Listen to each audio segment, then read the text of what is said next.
24번째 이제 키워드 120부터 123까지 관사에 관해서 들어가 보도록 할게요. 자, 관사는 철학적인 사고에서부터 출발했는데 우리가 이제 그 부분까지 파고들기보다는 이제 부정관사, 정관사, 그리고 관사를 쓰지 않는 경우 이렇게 세 가지 요인으로 분류해서 학습해 보도록 하겠습니다. 관사라는 거는 이제 크게 두 가지로 분류가 돼요. 부정관사냐, 정관사냐. 자, 지금 이제 설명을 보시면 이 부정관사에서 부정이라는 건 어떤 의미이다? 한정하지 않는다. 다시 말하는 그 명사가 특정한 대상으로 한정받지 않는다라는 말이 되는 겁니다. 이 말은 쉽게 말하면 우리가 어떤 명사를 처음 언급할 때 쓰는 말 정도로 보시면 될 것 같아요. 자, 그러면 두 번째 정관사 같은 경우는 어떤 말이 되는 거냐? 정관사는요, 정할 정이라고 해서 특정한 대상을 이제 한정 짓는 거예요. 그러니까 다시 말하면은 이제 처음에는 하나의 팬이었다면 예를 들어서 He bought a book to read. 그는 읽을 책을 하나 샀대요.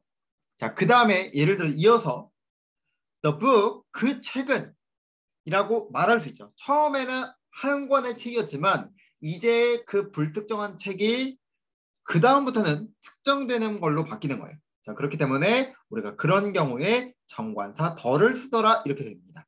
쉽게 말하면 이 정도만 이제 볼 수 있는데 이제 우리가 볼 거는 정관사와 이제 부정관사 차이점 이런 것보다는 이 부정관사의 특징 그리고 정관사의 특징. 자, 마지막 무관사. 무관사라는 거는 말 그대로 관사를 쓰지 않는 거예요. 자, 지금 이제 해설에 보면은 수를 한정할 수 없는 명사와 특정한 대상임을 밝힐 필요가 없는 명사에는 관사를 쓰지 않는 일명 무관사라고 하더라. 자, 그랬을 때 지금 예문에 Water is made up of hydrogen and ocean 이렇게 나오고 있죠. 물이라고 해서 water이라 나왔을 때 더라는 것도 안 붙고 어나 언도 붙지 않습니다. 그렇기 때문에 이런 경우를 우리가 무관사라고 그러더라. 자, 그 시험에서는 뭐가 나온다? 부정관사의 특징, 정관사의 특징, 마지막 무관사. 이런 개념들이 이제 시험에 출제가 된다. 이렇게 보시면 될 것 같습니다. 자, 그래서 제가 이제 특징에 대해서 먼저 말씀을 드릴 건데요. 사실 이 부정관사라는 거는 어나 언이라고 쓰는데 이 어나 언의 차이점에 관해선 세종대학교에서 두 차례가량 출제한 게 전부입니다. 그만큼 어나 언의 차이점에 대해서는 사실 시험적인 논점이 매우 떨어진다라고 보시면 돼요. 자, 그럼에도 불구하고 어쨌든 우리가 올인원 강의고 또 세종대학교가 나왔다고 하니까 한번 그 차이점에 대해서는 배워볼 필요가 있겠죠. 자, 거기에서 여기 부분에 밑에다가 제가 설명을 추가적으로 한번 해드릴게요. 자, on이라는 건요. on. 자, on의 경우 철자가 아닌 발음의 첫 머리가 모음인 경우 쓰도록 규정돼 있다. 단, 이 말이 무슨 말인지 알려드릴게요. 단, 반음의 경우 제외. 이렇게 보시면 되겠습니다. 자, on이라는 경우는 철자가 아니라 발음의 첫머리가 모음이라면 쓰도록 규정이 되어 있다. 이렇게 이제 되어 있습니다. 자, 예를 들어서 우리가 unit이라고 해볼게요. unit. 예를 들어서 unit이라고 해볼게요. 자, 얘는 이제 쓰고 지도를 할게요. unit이라는 경우는요. 우리가 첫 머리가 이 친구는 이제 반음이라고 표현하거든요. 자, 그렇기 때문에 이 친구는 독자적으로 소리가 나지 않기 때문에 우리가 unit이라고 쓰게 됩니다. 자, 그런데요. 예를 들어서 주로 첫머리가 모음이라 그러는 거는 아, 에, 이, 오, 우 이 발음이 나는 걸 말하거든요.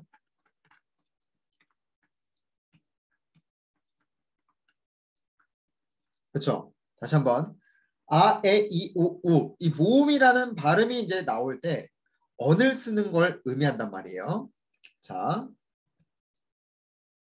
그러면 예를 들어서 아까 unit이라고 했을 때 우리가 유로 시작을 하지만 그렇게 쓰지 않는다 그랬죠. 자, 그러면 도대체 시험에서는 뭐가 나오느냐라고 한다면은 우리가 쉽게 얘기한다면 apple, an apple 이렇게 말하죠. an apple, egg, erase, 지우개, ice cream, octopus, umbrella, 그죠? octopus, umbrella 이런 단어들 같은 경우.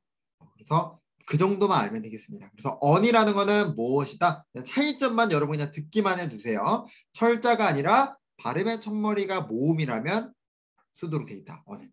그 경우를 제외한 모든 경우는 뭘 쓴다? 어를 쓰더라 라고 보시면 되겠습니다. 자, 그렇기 때문에 그렇다, 그렇구나 정도로 보면 되겠고요. 이런 개념이 있구나 하고 과감하게 넘기셔도 됩니다. 여러분들이 세종대학교에 2번 출제가 됐다고 해서 나는 이거를 무조건 해야 돼. 그럴 필요 없어요. 자연계는 수학만 보고요. 세종대가. 그리고 인문계 같은 경우는 영어만 보겠지만 또 문법이 굉장히 중요한데 그것 때문에 떨어지진 않습니다. 떨어지지 않아요. 그래서 어와 언의 차이점은 언이라는 경우가 철자가 아닌 발음의 첫머리가 모음인 경우에 쓰도록 규정이 되어 있더라. 그런 개념이 있구나 하고 넘어가시면 됩니다. 자, 그리고 어라는 개념에 대해서 지금 화면에 제가 5가지 정도 의미가 있다 정도로 말씀을 드리고 있는데요. 이 개념 같은 경우는 그냥 참고 정도로 읽어주시기만 하면 되겠습니다. 자, 실제로 시험에 출제되는 논점은요.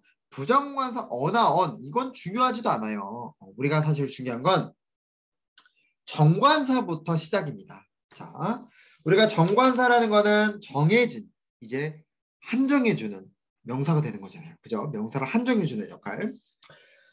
자, 그 역할에 대해서 우리가 하나씩 한번 보도록 할 건데요. 자, 그 첫 번째 정관사 더의 기본용법이라고 나와 있습니다. 그죠?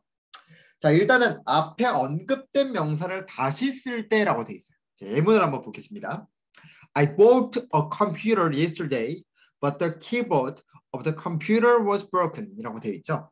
자, 일단은 나는 어제 어떤 컴퓨터를 샀어. 하지만 컴퓨터의 키보드가 고장이 났더라. 이렇게 말하고 있습니다. 자, 지금 나는 어떤 컴퓨터를 산 거예요. 이때까지만 해도 불특정했죠. 그래서 어를 씁니다. 하지만 이거를 다시 이야기를 할 때는 이미 한번 소개가 됐으니까 더 이상 어를 또 쓰지 않습니다. 그때부터 뭘 쓴다? 이젠 더를 씁니다. 그러니까 이런 경우에 뭘 쓰더라? 더를 쓰는구나 정도로 보시면 될 것 같습니다. 자, 그 다음 2번째. 뒤에서 수식을 받는 명사 앞에. 다시 한번 뭐라고요? 뒤에서 수식을 받는 명사 앞에. 자, 이 말이 이제 무슨 말이냐면 우리가 명사 같은 경우는 사실 크게 말하면 4가지 경우에 수식을 받을 수가 있어요. 자, 이제 2번 개념에 관해서 정리해 보도록 할 텐데요. 자, 이렇게 명사가 있다고 칩시다. 그러면 크게 뭐가 있다? 4가지 경우의 수로 수식을 받을 수 있다. 자, 한번 정리해 보도록 하겠습니다. 우선은 투부정사부터 후치 수식을 받을 수가 있고 또 현재 분사와 과거 분사로부터 수식을 받을 수도 있고 또는 관계 대명사나 관계 부사와 같은 요소로 수식을 받을 수 있고 또 오브 플러스 명사처럼 이런 전치사구로부터 수식을 받을 수가 있죠. 자, 그렇기 때문에 이런 요소로부터 우리가 수식을 받을 수 있다. 자, 그래서 우리가 이렇게 4가지 형태로부터 명사는 사실 후치 수식을 받는데 이렇게 후치 수식 받는 거를 다른 말로는 뭐라 부르냐면은 또 한정이 된다 이런 말로도 표현하거든요. 다시 한번 뭐라 부른다? 이럴 때 한정된다 이런 말로도 쓰더라. 자, 그랬을 때 이 명사에 뭘 쓴다? 더를 쓰더라 라고 보시면 되는 거예요. 자, 예를 들어서 지금 다시 한번 이제 제가 밑줄을 칠 건데 자, 여기 보시면 더 키보드가 있습니다. 그죠? 근데 뒤를 보시면 뭐가 있어요? 사실 전치사구가 있었던 거예요. 자, 여기도 the fruit라는 부분이 있어요. 그죠? 자, 그랬을 때 여기 뒤에 누가 있어요? that she had taken 이라고 있습니다. 이런 식으로 이제 수식어가 뒤에 있으면 그때는 그냥 명사가 아니라 나 한정받고 있는 명사야. 그래서 우리가 이거를 한정적 용법이라고도 불러요. 주로 원래 한정적이라고 부르는 거는 형용사 파트에서도 있고 또 관계대명사 파트에서도 있는데 관계대명사 논점에 좀 가까운 거라고 보시면 돼요. 이거는. 그래서 우리가 뭐 부정사를 이제 수식 받을 때도 우리가 부정사 앞에는 더명사가 온다 이렇게 말하거든요. 그런 게 있구나 정도로 보시면 되겠고 3번이랑 4번 뭐 유일한 것을 가리키는 경우에 덜을 받고 또 악기 이름 발명품 이런 경우에도 덜을 받는다. 이런 거는 여러분이 교양 수준으로 읽어만 주시면 되겠습니다. 자, 예문도 한번 참고해 보시고 자, 두 번째 제한한정어가 앞에 붙는 정관사성. 자, 사실 우리가 최상급 서수 명사 뒤에 부가적인 설명을 하기 위해서 누가 온다고 더 배웠었죠? 사실 우리가 투부정사라든지 또 아니면 대절 같은 경우 이런 식으로도 온다라고 우리가 배운 적이 있었습니다. 사실은 기억나시나요? 부정사 파트에서도 배웠고 그 다음에 관계대명사 파트에서도 모두 배웠습니다. 자, 그렇기 때문에 사실 개념을 나눠서 배우는 것뿐이지 통합한다면 이런 관점이라 보면 돼요. 그래서 우리가 서수 같은 경우는 우리가 순서를 말하죠. 첫 번째, 두 번째, 세 번째를 말하고 우리가 서수 같은 경우는 어떤 관점이었어요? 서수는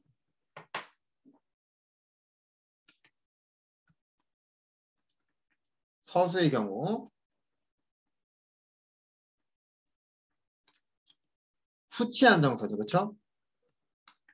후치한정서로 단독으로 올 수 없으며 반드시 앞에 누가 와야 돼요?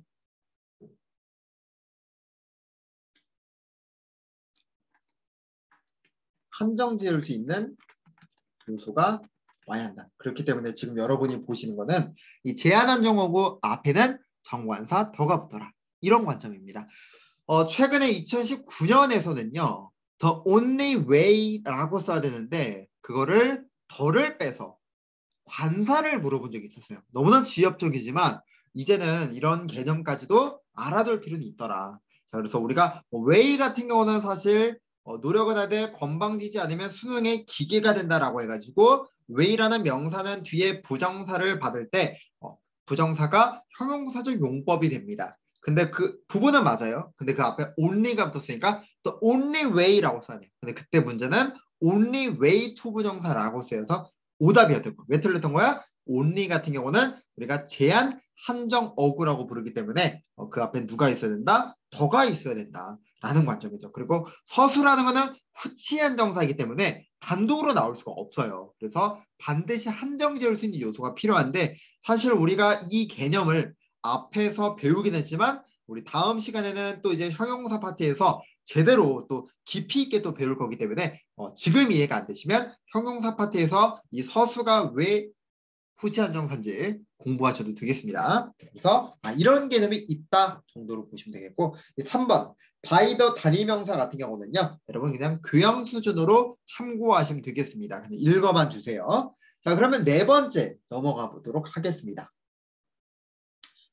자, 이제 더 플러스 형용사. 우리 분사도 형용사 취급을 하죠. 그래서 더 플러스 형용사 분사는 사람을 지칭하는 복수명사가 됩니다. 이렇게 나와 있어요. 자, 예문을 보시면 never speak ill of the absent 이렇게 나와 있고 두 번째 예문 the wounded are left on the street 이렇게 나와 있습니다. 자, 근데 세 번째 예문은 the accused constantly denies his involvement in the crime 이렇게 나와 있어요. The accused 같은 경우는 단수 취급을 하는데 그럼 나머지 같은 두 가지는 복수 취급을 하고 있어요. 우리가 지금 배우는 개념은 더 플러스 형용사가 사람을 지칭하는 복수명사인데 세 번째 예문에서는 단수 취급을 하고 있습니다. 자, 이게 도대체 어떻게 된 거냐. 자, 여기 맨 밑에다가 제가 별표로 추가적으로 여러분에게 부연 설명을 하면서 말씀을 드릴게요. 자, 지금 우리가 배우고 있는 더 플러스 형용사라는 거는요. 사실 예를 들어서 the rich 또는 the young 또 예를 들어서 the wounded 이런 개념들 이런 개념들은 주로 명사 뒤에 people이 생략된 형태예요. 형태이지만 더 accused 같은 경우 뒤에 person이 생략된 형태로 단수 취급을 하는 게 옳다. 자, 선생님, 그러면 the rich, the young, the unlead 이런 경우는 왜 people이라는 명사가 생략이 됐나요? 사실 우리가 people이라는 경우는 파트, 명사 파트에서 한정사가 없지만 복수 취급하는 명사로 배웠습니다. 그렇죠? 자, 그런데 여기 앞에서 지금 the rich, the young, the unlead 이렇게 돼버리면 이게 중복이 되는 관점 아닙니까? 이렇게도 볼 수 있기 때문에 people을 생략시킨 형태로 굳어지다 보니까 더 플러스 형용사는 복수명사다 이렇게 공부하는 거고요. 더 accused 같은 경우는 피고가 된 고소가 된 기소가 된 사람이기 때문에 우리가 더 person이라는 게 생략을 해서 그냥 단수 취급을 하게 됩니다. 그래서 people이 생략됐느냐, person이 생략됐느냐 요 개념에 대해서 차이점이 있다라고 보시면 될 것 같아요. 자, 여기까지 이해됐습니까? 자, 그런데 지금 이제 5번째를 보시면 추상명사가 되더라. 더 플러스 형용사가 추상명사가 된다. 이런 개념이 있는데요. 자, 이것도 한번 우리가 또 보도록 하겠습니다.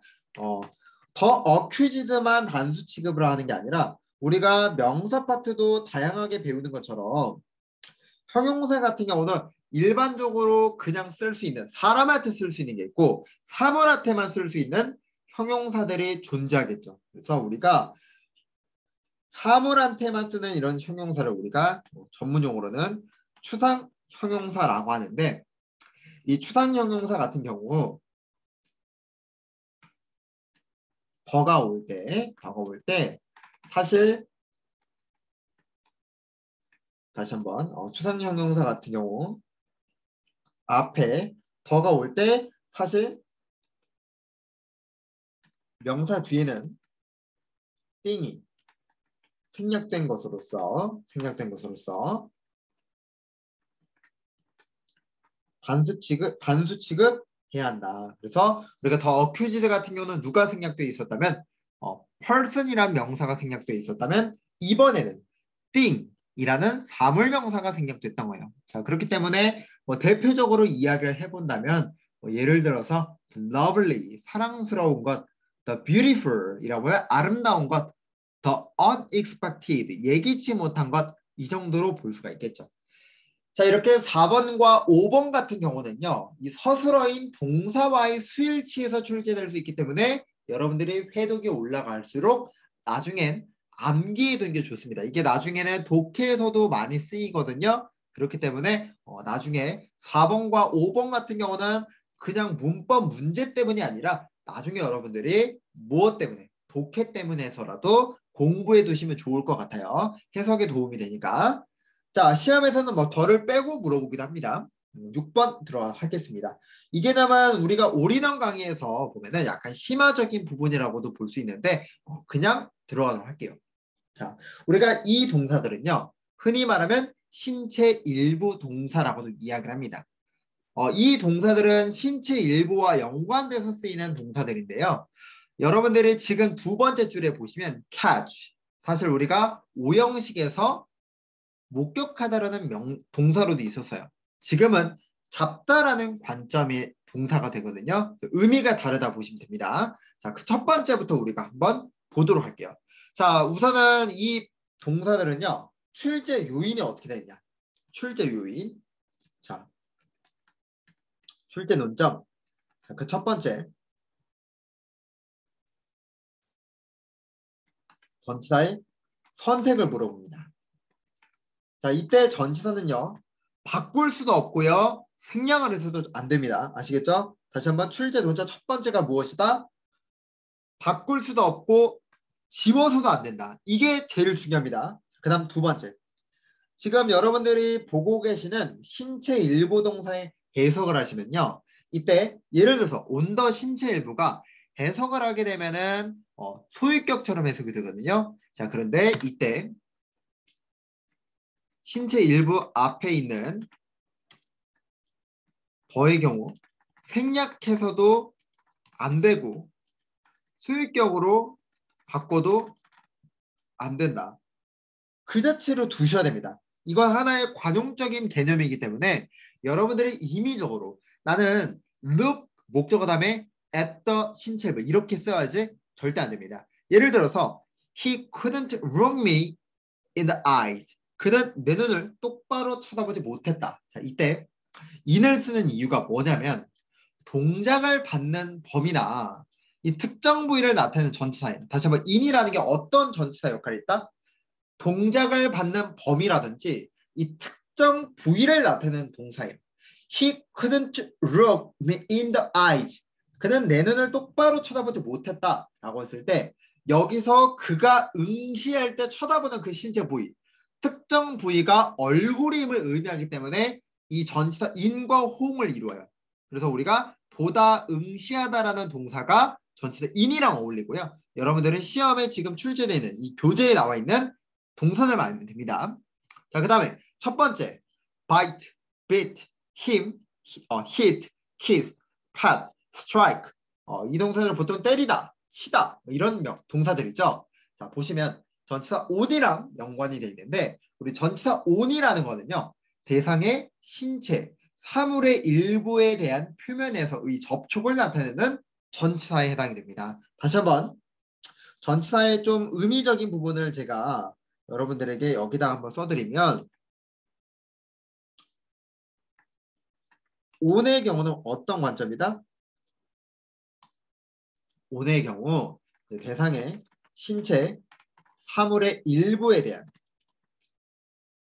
표면에서의 접촉을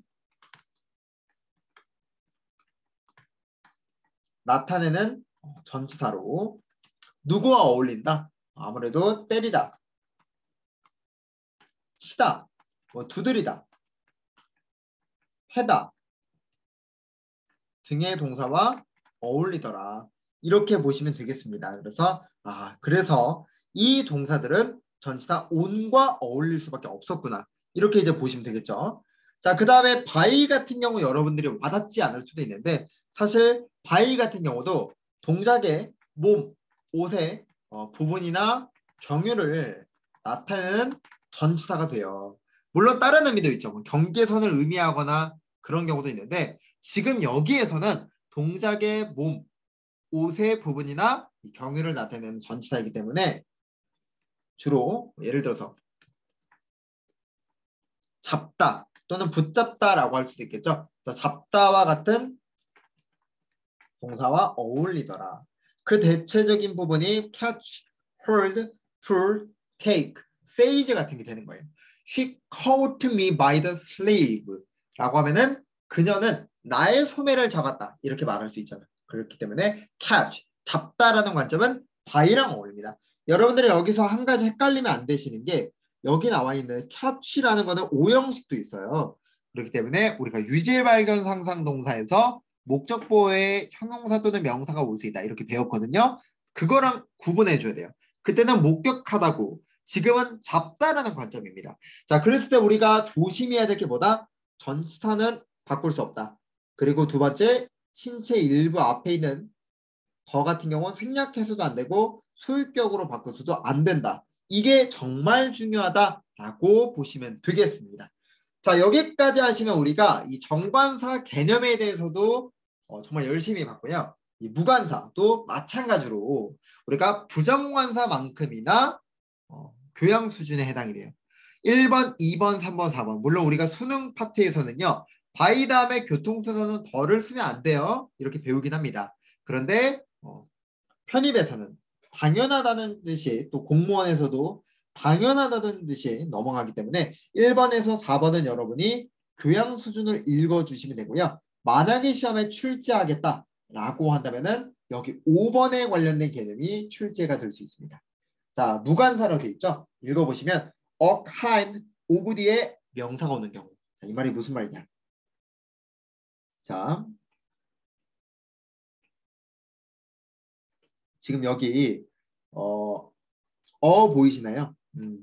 보면 a kind에서 이 어라는 부분은 한정사가 되죠. 자, 그랬을 때 a kind of 명사라면 우리가 이 한정사가 여기까지 영향을 끼치는 개념으로 작용을 할 수 있습니다. 그렇기 때문에 a kind of 명사에서는 이 of와 명사 사이에 관사를 쓰면 안 된다라는 게 포인트가 되는 거예요. 다시 한번 of 이하에 부정관사 및 정관사 모두 쓸 수 없는 게 없으며 이를 표기에서 문제로 고칠 수 있는지 묻습니다. 이게 이제 시험에 출제가 되는 거죠. 다시 한번 오브 이하의 부정관사라든지 이 정관사가 모두 나올 수 없어요. 그래서 이를 표기해서 문제로 고칠 수 있느냐 이걸 물어봅니다. 예를 들면 여러분들 마지막 예문 한번 볼까요? 지금 보시면 the bagpipes are a type of musical instrument. 지금 보면 오브 뒤에 관사가 없죠. 근데 여기 자리에다가 a type of musical에서 a type of a musical 이렇게 바꿔서 물어보는 거예요. 자, 만약에 이렇게도 물어볼 수 있죠. a kind라는 거는 얘가 가산이기 때문에 그런 거잖아요. 예를 들어서 그래서 복수라면 kinds, fruits 또는 types 이런 경우라면 마찬가지로 똑같습니다. 복수인 경우라고 하더라도 여전히 한정사의 영향은 내재되어 있으므로 오브 이하의 관사는 나올 수 없다. 이렇게 알아두시면 되겠습니다. 복수인 경우라도 그 한정사 영역에서는 벗어날 수가 없는 거예요. 그렇기 때문에 만약에 kinds of, search of, types of라 하더라도 절대로 쓸 수 없다. 그리고 이때 명사는 뭐가 될 거예요? 같이 s가 돼야 되겠죠? 맞춰줘야 되니까 그래서 그 정도까지만 참고하시면 되겠습니다. 자, 이거 외에는 무관사도 단순 교양 수준으로만 참고하시면 되겠습니다. 자, 그러면 이제 우리가 마지막으로 이제 주의해야 할 관사 용법이 있는데요. 이게 마지막이 되겠습니다. 이제 관사라는 거는 우리가 명사를 한정 지을 때 단 하나만 쓸 수 있습니다. 자, 그래서 동일 대상을 나타낼 때 명사 두 개 앞에 하나를 썼다는 거는 학생이자 비즈니스맨인 거예요. 우리가 예를 들어서 선생님이자 하나의 아빠 이렇게 될 수 있는 거잖아요. 자, 그러니까 아빠이자 선생님이라면 둘이 동일 대상이라면 관사를 두 개 쓰는 게 아니라 하나를 쓰는 거예요. 그래서 지금도 예문을 보시면 a student and businessman 학생이자 사업가인 사람은 이렇게 나오고 있죠. 자, 그런데 만약에 서로 다른 대상이라면 각 명사에 하나의 한정성을 써야 되겠지. 그러면 a poet and a businessman 시인과 사업가는 이렇게 돼 있죠. 따로따로. 자, 이게 어떤 식으로 시험에 출제가 되느냐? 2016년경에 중앙대학교에서 단 한 차례 출제된 적이 있습니다. 너무나 사실 이게 지엽적인 개념이지만 이게 순간적인 판단에서는 잘 이제 판단이 안 설 수 있거든요. 자, 일단 우리가 수능 5대 문법을 기준으로 봤다고 치면은 아무것도 선택지 들어오는 게 없을 겁니다. 자, 그러면 우리가 해석을 해야 되겠죠. 자, 이스터 섬에 어떤 논평은 불가능했을 것이다. 누구의 언급이 없었다면 노르웨이 탐험가이자 과학자인 토르 헤이메르달의 이론이 없었다면. 자, 여기서 보시면 지금 1번과 2번의 논점은 동일하죠. 우리가 without이라는 개념이 나오면은 뭘로 봐라? 1번은 가정법으로 무조건 봐라 라고 말씀드렸습니다. 그죠?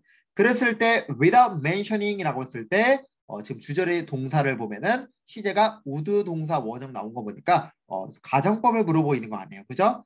자, 그 다음 노르웨이의 탐험가이자 과학자예요. 자, 여러분 여기서 지금 만약에 이 문제처럼 더가 두 번 쓰인다면은 다른 인물일 때죠. 서로 다른 대상을 말할 때 노르웨이 탐험가이자 과학자 이렇게 되는 거잖아요. 그죠? 다른 인물이에요. 노르웨이 탐험가이고 또 한 명 뭐예요? 과학자이고 다른 인물인데 지금 여기는 정답에 관한 근거를 표시한다면 누가 있는 거예요? 뒤에 동격인 대상으로서 토르 헤이메르달이라는 동격이 나왔습니다. 인물이. 그죠? 토르 헤이메르달은 한 사람이죠. 그렇기 때문에 누구를 지워야 돼요? 여기서 뒤에 나오는 더를 지우는 게 맞겠죠. 그래야 문제가 올바르게 고칠 수 있잖아요. 따라서 정답은 3번이 되겠습니다. 그러니까 이런 식으로 문제가 단 한 차례 나왔는데 이게 순간적으로 판단하기 쉽지 않거든요. 아마 중앙대학교가 노린 거는 4번으로 고르게끔 노린 것 같은데 이런 거를 잡을 수 있어야 됩니다. 그래서 동일 대상이라면 관사를 맨 앞에 하나를 쓰지만 서로 다른 대상이라면 각각 쓰더라라는 관점으로 접하시면 되겠습니다. 자, 그리고 문제를 지우고 이제 두 번째, 이제 정관사 덜을 붙이는 명사인데요. 자, 이제 이 개념을 보시면 키워드 사실 121에서도 다룰 수 있었어요. 근데 너무나도 지엽적입니다. 이 부분은요, 여러분들이 굳이 외우라고 강요하지 않습니다. 자연계는요, 과감하게 넘어가시고요. 인문계 마찬가지입니다. 그러면 어떻게 해야 되느냐? 여러분들은 이제 문제, 기출문제 있죠? 기출을 나중에 이제 문제풀이를 통해서 이 개념이 나올 거예요. 나오면 일단 틀리세요. 미안하지만 틀리세요. 그게 맞습니다. 틀리고 그 다음에 오답을 하면서 습득하는 게 좋습니다. 왜냐면 반도, 선매, 공공건물, 관공서 이걸 언제 외웁니까? 절대 못 외웁니다. 이거를. 그렇기 때문에 여러분들이 이거를 외울 시간에 동사 파트를 더 외우는 게 현명한 거예요. 아시겠죠? 명사, 관사, 형용사, 부사, 전치사는 대명사까지 합쳐서 출제되는 비율이 20%밖에 안 돼요. 근데 여러분들이 여기에다가 에너지를 쏟고 있으면 안 된다는 거죠. 제가 이제 명사 파트 첫 시간에 쓸 때 말씀드렸던 것처럼 명사, 관사, 대명사. 대명사는 그나마 중요한데 명사, 관사, 대명사, 형용사, 부사 같은 경우는 제가 중점적으로 이거 위주로 공부하는 거. 강조하는 부분이면 그 부분을 중점적으로 공부하시는 게 가장 현명한 방법이 되겠습니다. 그러다가 여러분들이 동사부터 모든 영역까지 했을 때 나는 더 이상 문법을 공부할 게 없다. 그러면 그때 지금 이런 개념들 공부하셔도 됩니다. 아시겠죠? 이거는 그냥 지금 넘어가셔도 되는 거예요. 아시겠죠? 예를 들면 우리가 한국사 공부할 때는 마지막에 뭐 외워요? 문화사 외우거든요. 문화사 공부하는 건 똑같고 우리가 뭐 국어 공부할 때도 현대사 이런 거 공부하잖아요. 나중에 그런 거랑 똑같은 거예요. 그렇기 때문에 여러분들 영어에서는 정말 이제 중요도가 가장 떨어지는 부분이기 때문에 여기에 절대 힘을 쏟지 않았으면 좋겠습니다. 자, 그러면 우리가 관사에서 중요하다고 했던 거는 사실 부정관사도 넘겼고 무관사도 a kind, a type, a sort of 요거 정도만 있었고 나머지 교환계는 넘겼어요. 중요했던 거는 정관사가 좀 중요했었죠. 그 중에서도 우리가 기본적인 정관사의 용어 개념 그리고 제한한정어가 앞에 붙는 정관사 그 다음에 더 플러스 형용사가 복수명사가 될 때와 단수명사가 될 때. 그 다음에 더 플러스 형용사가 만약에 추상명사가 된다면 띵이 생략된 거니까 뭐 단수동사의 수일치 맞출 거. 그리고 그나마 좀 심화적인 개념이 신체 일부 동사. 제가 어떤 전치사와 왜 어울리는지도 설명을 드렸는데 그렇게까지 설명을 해드린 이유는 여러분들의 관사가 얼마나 지엽적이고 중요치 않다라는 부분을 알 수 있죠. 그러다 보니까 아마 소홀히 하게 되다 보면 이 개념이 어렵지 않아도 어려워질 수 있어요. 그렇기 때문에 여러분들은 지금 수업 부분에서 만큼만 집중을 해서 들으면 되겠습니다. 자, 그러면 여기까지 해서 우리가 24번째 수업은 마무리 짓도록 하고요. 이제 우리는 조금 더 중요한 대명사로 만나 뵙도록 하겠습니다. 모두 고생하셨습니다.